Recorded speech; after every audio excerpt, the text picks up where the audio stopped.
planning a trip to Disneyland Paris but don't like rides and wonder what they'll be for you? We've got you covered. Hi, Hannah here from Disney. The first thing many people think of when they think of theme parks are the rides, but Disneyland Paris has so much more to offer. So if you're not a thrill ride lover, there is still so much for you to do. No trip to Disney is complete without seeing the characters around the parks. There are multiple meet and greets with something for everyone. Winnie the Pooh, Stitch, Peter Pan, Jafar and the Genie have set places around the park where you can see them. Or, if you want to meet the princesses, you will have to go to Princess Pavilion. This can get a very long wait though. And also, if you want to meet Mickey Mouse, you can see him in the Meet Mickey Mouse building near Fantasyland train station. Or if superheroes are more your thing, you can meet some of the Avengers characters walking around Adventures Campus, and Spider-Man does a little show on top of the buildings. So if characters are your thing, there's plenty of opportunity to see them. The Disneyland Park also has multiple walkthrough attractions. In Discoveryland, you will find the Mysteries of the Nautilus walkthrough, based on the film 20,000 Leagues Under the Sea, where you can explore Captain Nemo's ship and look out for the giant squid. Fantasyland is home to Alice's Curious Labyrinth, where you will walk through a maze and try and make your way to the Queen of Hearts castle, finding lots of characters from the movies on the way. In Adventureland, we have two walkthrough attractions. There's Aladdin's Enchanted Passage, where you take a walk down the winding streets of Agrabah and see famous scenes from the film. Also in Adventureland, you will find Adventure Isle. Here you can explore multiple caves and go to Davy Jones's locker, or take a walk through Skull Rock. My favourite walkthrough at Disneyland Paris is the Lair of the Dragon, located underneath Sleeping Beauty Castle. It features a huge 89-foot audio animatronic dragon, which wakes up puffing smoke and growling every so often. The dimly lit cave adds to the atmosphere, and it's a really spooky vibe in there, and it's somewhere I always visit on every trip.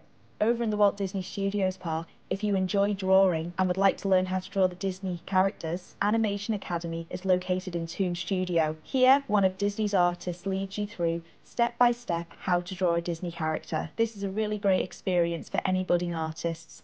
If you have little ones, the Disneyland Park is home to two playgrounds. One is located on Pirate Beach, with two separate areas for smaller children, then slightly older children. And there's another one in Frontierland named Frontierland Playground. This is a great safe space for children to burn off some energy, but please know all children must be supervised by an adult while they are in here.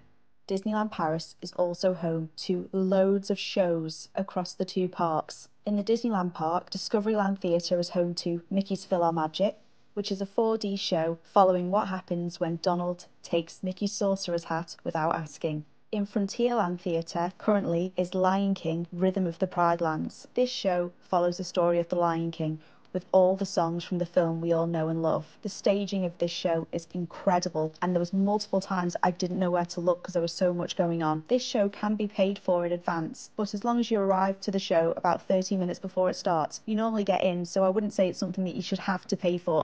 The castle shows, which start with a mini parade down Main Street. Currently, as we're in the event Symphony of Colours, this show's called A Million Splashes of Colour. What I absolutely love about these castle shows is that you can get up close and personal with the characters without having to wait a super long time before. Different characters move around different stages, so it doesn't mean you're only going to get one character on each stage.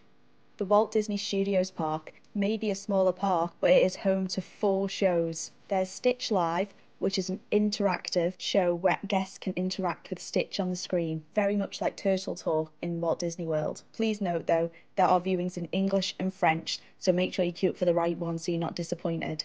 Right next door in Studio D, you'll find the Disney Junior Dream Factory show. In this show, we help Mickey and Minnie make the factory's dream-making machines work, with help from some of the Disney Junior characters, like Vampirina and Fancy Nancy. The characters constantly flick between English and French, which makes following the story really easy. Another highly popular show in the Walt Disney Studios Park is Mickey and the Magician. Here we follow Mickey as he learns the tricks of his trade from magical Disney characters from a lot of the films that I knew growing up, such as Aladdin, Beauty and the Beast, and The Lion King. The illusions and special effects are absolutely mind-blowing. At Studio Theatre, you'll find the brand new show, Together, a Pixar musical adventure. Here we help Woody and the gang collect music sheets throughout some of the most loved Pixar shows, with live music playing. I couldn't get over how amazing this show was, and the up scene was just incredible. And if you're going to go and watch one show, please make it this one. You will not be disappointed. And leading on from shows, we have the parades and the fireworks, which is something that always comes to people's minds when you think of Disney. Disney Stars on Parade is on every day and makes its way through the park from Fantasyland by It's a Small World all the way down through Main Street and to the exit just at the end of the arcade. This is a really fun parade. Please do check the app for what time the parade is on, but it's normally about 5:30 each day. And finally, the fireworks shows. The perfect way to end your ride-free Disney day. Right now, the fireworks does start with the Electrical Sky Parade, which is a drone parade, which is absolutely amazing. Then leads on to Disney Dreams, where we follow Peter Pan and his shadow through different Disney films. Fireworks are always an amazing way to finish your Disney day. Something about the Disney songs with fireworks going off in the sky is just breathtaking. So that was it. That was our little guide to what you can do if you don't like the rides. If you like this video, please subscribe, like, and hit that notification bell. Thank you for being our guest, and until next time, just keep swimming.